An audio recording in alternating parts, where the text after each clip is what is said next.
Wahai perantau, merantau di kota. Muaz ke tu? Lah Muaz, kamu nak pergi mana? Balik rumah, Mak. Oh, nak balik rumah. Kalau gitu, kirim salam je lah pada mak kau. Okey. Dah kenapa orang tua ni?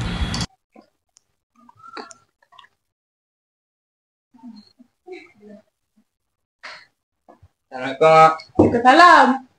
Ni barang ni kat mana? Taklah kat situ.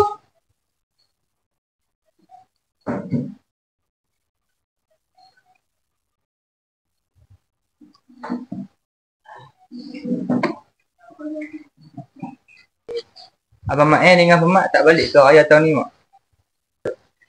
Mak pun tak tahu lah cangkol.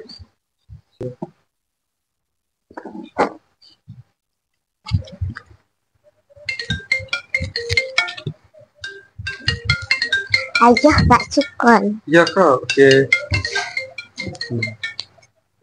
Hello, Assalamualaikum adik. Kenapa call? Waalaikumsalam. Ni Mak tanya, hang balik dah ayah tahun ni? Oh, dia tu tak pasti lagi aku boleh balik ke tak. Ya, insyaAllah aku boleh balik. Oh, okey lah kalau macam tu. Assalamualaikum. Alah ayah, kita tak jadi balik ke?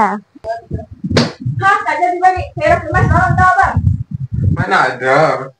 Kita nak buat kejutan kat mak je. Oh. Abang kata dia tak ada balik ayah lah tahun ni, Mak. Dia tengah sibuk.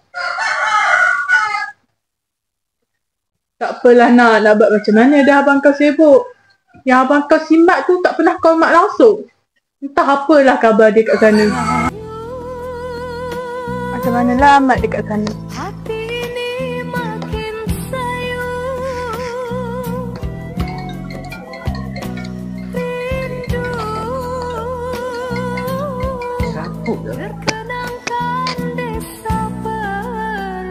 Kenapa tak angkat?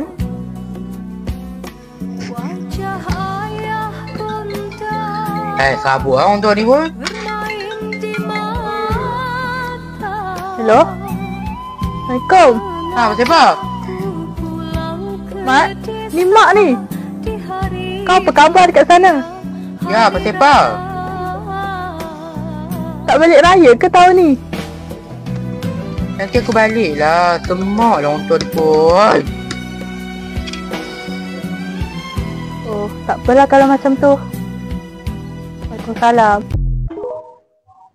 Assalamualaikum warahmatullahi wabarakatuh. Assalamualaikum. Ya Allah, kenapa aku cakap macam tu dekat mak aku? Aku rasa bersalah sangat. Berdosanya aku kena balik raya ni. Allahu Akbar, Allahu Akbar, Allahu Akbar. Lama tak jumpa. Manalah si Mat? Kita ingat nak balik rumah ke? Hai.